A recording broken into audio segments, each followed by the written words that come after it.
am now joined by Dr. Charles Tannock, who's a member of the Conservative Party and was until June a Conservative MEP. Can I first of all, good morning. Good morning. Let me get your reaction to these results. How are you feeling after this very sizable victory for Boris Johnson? Well, clearly I have to congratulate the Prime Minister. It's been an historic victory. He has a comfortable working majority now.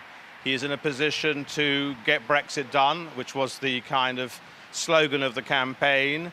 And I'm hoping as well that he has a sizable majority, which means he could, of course, pivot to a softer Brexit long-term relationship with the European Union, which has always been my hope, which is what I campaigned for back in 2016. But clearly, Remainer conservatives such as myself, some of us were supporting the idea of a second referendum. Clearly, that dream is over. It's the end of the road. We have to bow to the inevitable now. Brexit will happen at the end of January. And the long-term relationship is in the hands of the government now, which can actually deliver in its manifesto.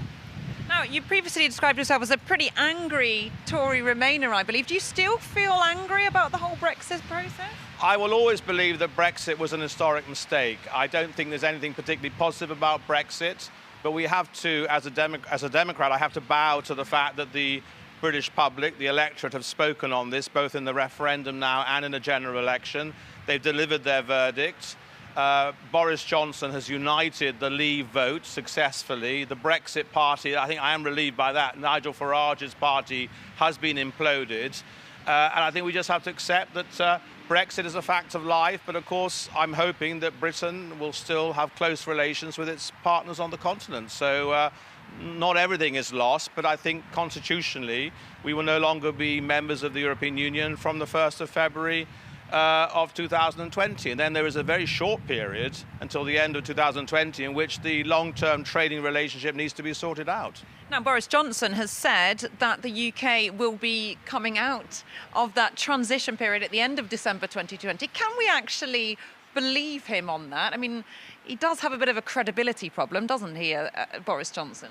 Well, I mean, you know, clearly he has the power to ask for an extension of the transition period, if he so wishes. He's made the pledge that it will all be done and dusted and over by then. In my view, to do such a thing, it would have to be a fairly simple free trade agreement, a kind of Canada dry, because anything more complex than that will take longer. So he has the majority now if he wishes to seek more time. He did seek more time, we now know, over this recent period with the extension. We were supposed to have left in March and then in October and so on. There have been numerous extensions, so I don't rule that one out. I'm sure that they're looking at all the scenarios, including the possibility of a no-deal Brexit and leaving on WTO terms. I think that would be the worst possible scenario.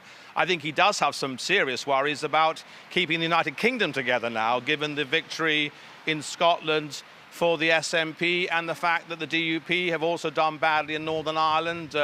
The Nationalists now are doing much better. So I do think that the United Kingdom must also be in focus to try and reunite the country over Brexit, but also keep the United Kingdom together. Do you think Boris Johnson is the man who can heal the huge divisions, some of which you've outlined there? Well, he has to prove that to us, doesn't he? I mean, he's made it clear. But what do you think? Do you think he can heal them? Well, I hope so, because he is the Prime Minister, he's the leader of the party of government, he's the leader of my party. I'm hoping that he will deliver some way of bringing reconciliation and closure to this very painful period of British history, and that he will make room for people like myself in the Conservative Party, who will at heart always be internationalists and Remainers who believe in the European project. Although we accept that now, I'm afraid, is a dream that we have lost. As a Conservative, pro-Remain politician, do you feel like you still have a place in the Conservative Party today? Well, I'm no longer in frontline politics. I lost my seat. I've returned to my old profession of being a doctor, where I am respected for my expertise and I do a serious professional job. I'm just an ordinary grassroots member of the Tory party, and I will campaign within the party for that kind of soft Brexit outcome. I have specific knowledge and expertise in foreign policy, security, defence. In those areas, it's absolutely vital for Britain's security that we stay close to the European Union, and that hasn't been given much thought. But we did recently have as you know, an attack just down the road from where we are now. And I think in areas like internal security, fighting terrorism, cooperating on justice and home affairs, common foreign policy issues and facing down international terrorism and sort of adversaries like Russian expansionism. All these areas are areas where Britain must work closely with its European partners. And somebody like myself, with my experience, I hope I can bring something to the table. But of course, I am no longer elected, so my job will be mainly on social media, I suspect, in commenting on what's going on. And do you think that that voice will be listened to by the members of the Conservative Party, politicians in the Conservative Party, from the very Eurosceptic right?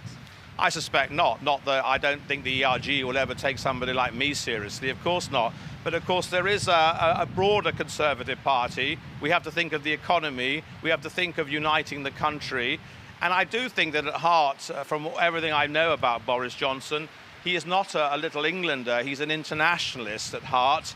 He's a man who's highly educated. I will claim some kinsmanship there, that we were at the same college at Oxford, and his background as a classicist, as an internationalist, I think there is something which will resonate in him that we cannot withdraw into some sort of, Sceptred Isle, Little England sort of situation. I don't think that's the nature of Boris Johnson, but nevertheless, he has won his victory on a simple message: get Brexit done, and possibly a no deal. And I'm hoping that he will certainly pivot to a softer deal. And I think all of those, like myself and the Conservative Party, we will all be campaigning strongly to try and stay as close as possible with our EU27 friends and partners in future.